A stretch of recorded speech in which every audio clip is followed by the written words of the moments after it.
I'm Sarah and welcome to my talk. So I'm going to be talking a bit about how I've used lived experience and creativity to help raise awareness and reduce the stigma of BPD, as well as empowering others who've got the diagnosis as well. So a little bit about me. My name's Sarah and I'm 38 and live in England in the UK. I was diagnosed with BPD in 2009 and I founded Borderline Arts in 2013. So Borderline Arts is a not-for-profit charity that's based here in Derby, and we're the only UK charity that focuses on BPD in particular. So we use the arts and creativity to raise awareness and break down the stigma that surrounds it. So a bit more about that to follow. So looking at a little overview of what I'll be discussing, I'll talk a bit about the role of the arts in my own journey, the motivation for me starting Borderline Arts, and why we use art and creativity in particular, as well as looking at what Borderline Arts does and what the benefits are of that. And then finally looking at ways that clinicians could potentially adapt their practice to be a little more effective and also to engage with the arts in their practice as well. So before I start, I'm going to just clarify a few terms that I'll be using so that we're all on the same page. So the first being create art. So what I mean by that is any activities that are creative or even play. So it could be art or creative writing, could be drama, music, craft, photography, Lego. You'll see I like Lego quite a lot. It will crop up quite a lot in this talk. So yeah, it could be any of these things. And lived experience. So what I mean by that is anything really linked to having BPD, any experiences linked. So whether that's past experiences, things with our thoughts, our feelings, behaviours, or experience of treatment and stigma, anything like that at all. Stigma is defined in the Oxford English Dictionary as a mark of disgrace associated with a particular circumstance, quality, or person. So in this instance, we're looking at having a diagnosis of BPD. And it's really, really damaging. And Harding et al. Put it into words really well, I think, when they say stigmatization diminishes its victims and reinforces feelings of self-devaluation and alienation. So it's really important to stamp this out as much as we can. So the role of the arts in my treatment has been huge. It's played a huge part in my life in helping me to maintain reasonable health and just in my life in general. In secondary school, my love for art and creativity was squashed somewhat with all the judgment that you get in classes. But when I went to college, I did a photography course, which really awakened that creativity, showing me I don't need to be able to draw the perfect tree to be able to express myself creatively. So art and drama therapy also had a massive impact on me. I didn't engage well with mental health services as a child or teenager at all, but when I began art and drama therapy, I was really able to begin to identify and explore my thoughts and my feelings. It's always been a bit of a chaotic, swirly mess inside me that has been really difficult to make sense of. But having external images or objects out that I can look at to represent what's going on the inside has really helped me. And that can sometimes be known as making sense of chaotic mental states.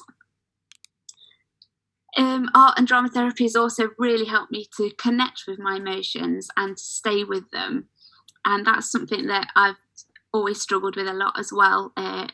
Avoidance being a big thing, which is something that a lot of people with BPD can struggle with, can often go from one way to the other, from one extreme to the other. But for me, avoidance has been a big issue.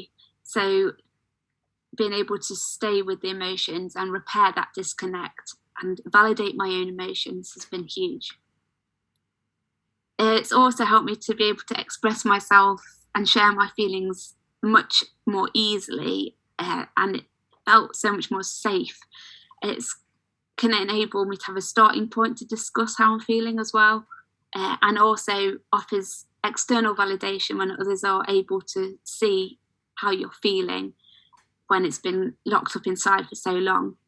And then to be able to get the help and support that you need because you're not keeping it hidden. So yeah, I still use a lot of those techniques that I've learned through art therapy and drama therapy in my own treatment and recovery. So the next part of my journey was working abroad. So I worked in Australia for a while in Perth, and as part of a course, creative arts course that I did there, we went to Jordan and we ran some art sessions for children in an orphanage there. And one child drew an image that I thought was a prison. I assumed it was. It looks like a prison. But he told us through an interpreter that it was a drawing of his home. And that was really powerful and really hit home with me the impact that art can have. The next part of my journey was at university, where I did a degree called Creative Expressive Therapies. So that course focuses on the creative expressive model, which is focusing on the positive aspects of the self rather than in art therapy exploring the difficulties and our struggles. So it's not art therapy. You have to be to do a master's in art therapy to be an art therapist. So it is different from that. As part of the course, though, I did my placement at Bernardo's, where we facilitated creative workshops for children and young people. And my dissertation focused on how exhibiting art that's created by those with mental health difficulties can raise awareness and reduce stigma. So yeah, that was really cool. And whilst I was at uni, I also helped with putting on some art exhibitions and producing some films about eating disorders. That was with a local eating disorders charity to raise awareness of them. So unfortunately, after the second year of my degree, around that time I became quite ill with my eating disorder, and I ended up spending about 11 months in hospital. I was diagnosed with BPD during that time and was quite shocked to discover the negative attitudes that were suddenly there around me just since having a BPD diagnosis. I also found out quite quickly that there was a distinct lack of treatment available for those of us with BPD. But on a positive, I was able to use the arts as emotional expression and a way of communicating with staff there, as well as using kind of arts and crafts as a way to distract myself and have some relaxation during what was quite a stressful time. So then, following university, I sort of by accident ended up setting up Borderline Arts. It's a bit of a long story, but basically in January 2013, I was asked to be part of a newspaper article about having BPD and using art to express what life was like with that and express my feelings. And from that, I was connected with a local organisation called Artcore, who then ended up exhibiting my artwork and the artwork of a few others with BPD. And then that led to us running creative workshops and doing a theatre performance and awareness workshops and all sorts. I'm not quite sure how it all happened, to be honest, but around summer 2013, we thought it was probably best we get a team together, make it a bit more official. And then by 2015, we became a registered charity, got our own office space and workshop space, and sort of gone from there. The last year and a half has been interesting, to say the least, with the pandemic. So we've been online, but thankfully, due to that, we have been able to reach out to people all over the world, including Malaysia and Australia. And it's through that I've ended up linking with Mali, which has led me to be here today. So some positives have come out of such a difficult time. So my motivation for starting Borderline Arts was, well, a lot of it was frustration, actually, from the stigma that I was experiencing. And as well as that, knowing that the arts had such a positive impact in my life, and I'd learned so much at university about how that can be the case, and I'd had practical experience of running these workshops and exhibitions and making these films.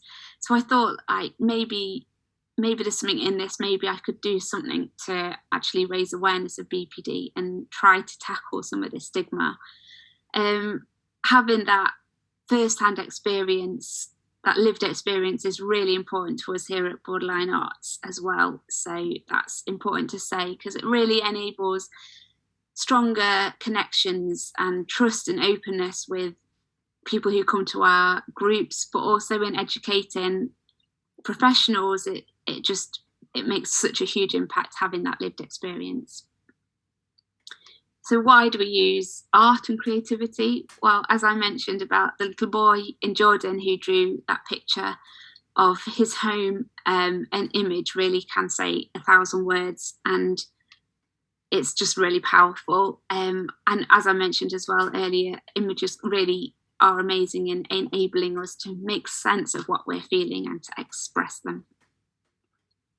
There's so many other benefits of creativity as well, which we see in all that we do, and some of them on this image, like increasing confidence, stress relief, being able to safely make mistakes, having that childlike freedom. The list goes on. So what do we actually do at Borderline Arts? Well, lots of things. We have a writing group and an art group for adults with BPD. We have exhibitions, we run educational workshops, we do film and theatre productions, and run lots of awareness stores as well. These groups, being peer-led, really helps those that come along to open up and relax more. It is a really relaxed social space as it is. It encourages a sense of belonging and acceptance. And the creative activities are there to provide enjoyment and fun and all the benefits that I discussed a bit earlier that creativity offers. Well, the focus of the sessions is on the positive aspects of who we are. Many of us struggle to see who we are beyond the BPD label, and can even feel that we're sort of innately bad at times. So it's really important for us to help those that come along to discover the positive elements of their self-image and sense of identity, and to see BPD for what it is, which is a list of the things we struggle with, not something that defines who we are. So our exhibitions offer a really great chance for anyone with BPD to share their story through art, and we've found that the images created are so powerful and show what's going on the inside in a way that words just couldn't do that. It's also really empowering for the artists. They get involved, to have a voice, to be seen as artists, and just be part of something so exciting. And we're really keen to ensure that consent is fully given by the artists, and that's something that's really important. And Ruben discusses this, stating that when it's possible to bring admiration to individuals through their art, exhibiting their products can be a wonderful experience, as long as the artists are in full agreement. And that's something that we're really, really strong on. So we also run creative educational workshops, and these are done from a lived experience perspective. So at least one facilitator will have a diagnosis of BPD. And this is really important because it provides much deeper insight into BPD rather than just theory alone. And people who come along to it almost always comment that having that lived experience is the most helpful aspect of our workshop. So through these workshops, we enable professionals and carers mainly to learn about BPD and how to support those with a diagnosis. And it really helps to increase their understanding and empathy, the quality of care that they can offer, and also the relationships that they have with us. We also have film and theatre productions, and our current project is a short film about the lives of about 6 to 8 people who are in the same DBT group, and it's looking at the impacts that having BPD and their journey through the health system has on them, on their daily life. And through this, as always, we're aiming to raise awareness and reduce stigma, but also to challenge the current healthcare system. As well as that, we are making links with the community, so whether that's community groups or the actors, directors, and we're providing social cohesion, so connecting those who have BPD and those who don't, so it's not us and them. And offering a platform for aspiring actors and crew, whether they have BPD or whether they don't, but that's a safe, encouraging space. And just fostering creativity for everybody who's involved. And we've found that watching BPD storylines played out can really reduce feelings of isolation for those with BPD, but only if they're created in a safe way that's non-triggering and that is positive. It can really help them feel less alone. So another thing we do is all sorts of awareness stalls and events. So that could be information stands at community events, and we've, recently-ish started having a little pop-up gallery that we take around to those, which we're hoping to expand. But all sorts of events, fundraisers, information that we put online through our website and social media, talks and Q&As for health professionals, webinars, all sorts of different things. So looking at the benefits of the work that we do, first I'll summarise the previous slides that our aims are to raise awareness and tackle stigma, to educate professionals, to empower and showcase creative talent, and to provide safe, nurturing opportunities for creative social interaction, and also to provide creative activities and events for the local community. So by achieving those aims, we hope to decrease isolation, and we found this to be the case. One of our artists at an exhibition that we ran said, "I feel honoured and grateful for the opportunity to exhibit my work, as it has helped me to become less isolated and to feel part of a team." And we found that those who viewed the exhibitions and also those who have attended our groups have said the same, just that sense of not being on their own, not being the only one who has these experiences. So that's been really, really good. And empowering, we really want to empower those with BPD to live their lives, and to be able to speak about having BPD without feeling ashamed, as well as being able to ask for help and access the help that we need. And through our groups and activities, it's helped to create greater resilience for those with BPD as well. And this is a bit of a long quote, but it's a good one, so I'm going to read through it. But one of our group members said, "Attending the art group has really opened up a new way for me to express myself. Things are still very tough, but having a safe, friendly environment where my inner creativity is encouraged to come out has been so beneficial. I'm using the skills I learn in the group to help me at home. Now, using art as a distraction and soothing technique really helps me in times of crisis. I wouldn't have used that before. This group has been a real lifeline for me, and it is really appreciated." So that's really encouraging. Another benefit of what we do is increasing the understanding of BPD. Over 94% of those that came to our exhibition felt that it really did help to raise awareness of BPD and reduce the stigma. And one of the visitors said the quote below, which I'll read: "The exhibition was informative, moving and encouraging. I knew a little about BPD before I came, but seeing the art helped me to understand more about what life with BPD can be like in a much deeper way than just words could have done. It's helped me to more effectively understand and support my friends with BPD." So that's really, really encouraging.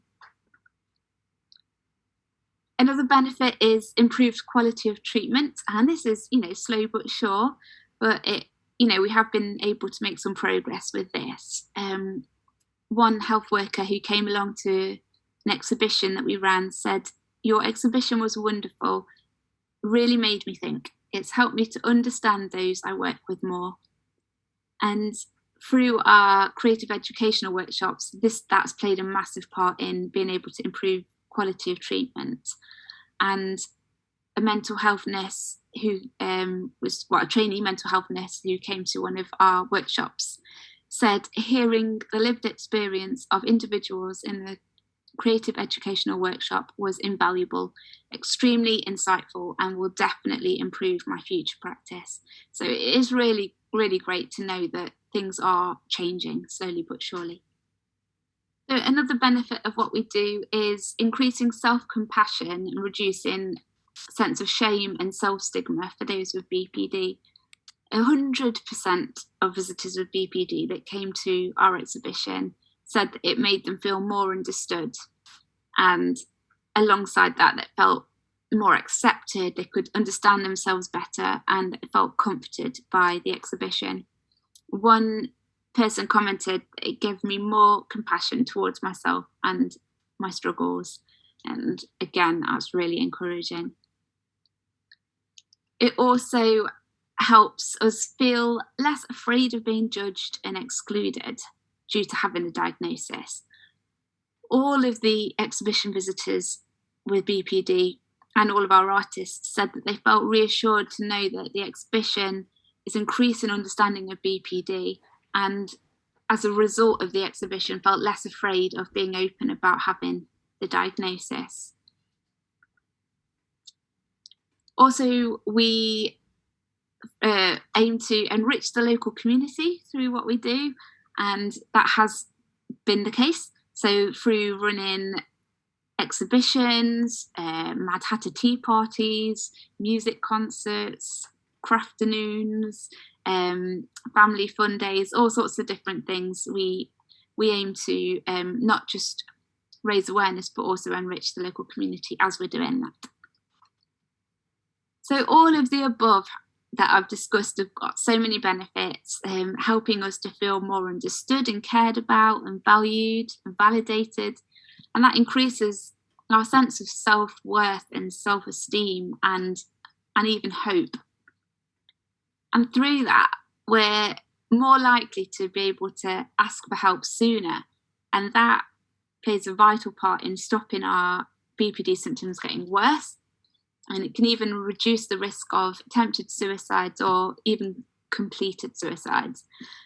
Yet ultimately, it really can improve our mental health and massively improve our quality of life, which is huge. Another benefit that isn't something we particularly focus on, but it is there, is that by seeking the help sooner and the symptoms not deteriorating, that decreases the need for lengthy and intensive treatment, and it can decrease unemployment, homelessness, and social and financial costs in general. And a lot of these especially are true if, for example, drug or alcohol addiction is a struggle, but it can be anything, any reasons. So lastly, we're going to look at how clinicians could potentially adapt their practice to be more effective and to engage with the arts as well as a tool for healing. So one of these things is acknowledging the bravery of seeking help. It's scary to ask for help. It really, really is. But it's really important that we're reassured that seeking help was the right thing to do and that our need for help, our need for support is valid. So that's really, really vital.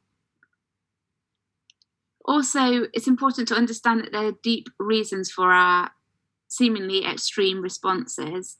So Marsha Linehan describes people with BPD are like people with third-degree burns over 90% of their bodies. Lacking emotional skin, they feel agony at the slightest touch or movement. So when we look at it like this, our response is in proportion with the feelings that we're experiencing. If you imagine somebody touching your hand if the skin is burnt versus whether they touch your skin, your hand when you've got healthy skin, you're going to respond differently. So it's really important to focus on the cause and the reason for the response rather than just looking at the behaviour. So validation is so important. It's really important to acknowledge how intensely we feel things, how intense our pain feels, even if the trigger for our response seems relatively insignificant to you. It's important as well to not say, oh, everyone feels like that, it's normal, because in reality, that's not true. Like, we do feel things far more intensely and deeply, and that is really important to acknowledge that. It's important as well not to take things personally too much, if possible. We do feel things intensely, and we may have distorted perspective of the situation. There may be times when we say things or do things that could be quite hurtful, and I'm not endorsing that at all, but it is important that you try not to take that too personally in the heat of the moment. Showing basic empathy and kindness is kind of a given, but it's so vital to just show it genuine interest through what you say, how you say it, through your body language, like simple things, but we really do pick up on these things very, very easily, sort of hypersensitive in that way. Another thing that you could do is offer a metaphorical paintbrush. So, as I mentioned in the slides earlier about art therapy, many of us can find it a lot easier to use art or writing or even objects to express ourselves. And so if we're struggling to talk, you could always ask if we feel more comfortable writing or drawing instead. It's really important as well to know your role, to be aware of what level you're working at and what you're trained in. Like, for example, I'm not an art therapist, so I will not encourage people to dig up their issues through the art workshops that we run. I'm not equipped to deal with that. That's for the art therapist. So it's really important to be really clear with that. So yeah, safety first. It's really important to understand as well that BPD doesn't affect us all in the same way, that we're all really different and it will play out differently in all of us. There's 256 combinations of the 9 criteria that are used to diagnose BPD, and we've all got unique personalities. Pretty much all of us will have at least one comorbid diagnosis, so all of these things are going to impact how BPD plays out in our lives. So it's worth realizing that and not expecting us to be like all would be the same. So identifying our coping mechanisms is also really, really key. So helping us to identify what's helped us in the past, whether that's a bike ride or watching a film, phoning a friend, doing some art. Again, don't assume that one size will fit all, but it's really good to find out from individuals what helps them and to be able to encourage us to do those things.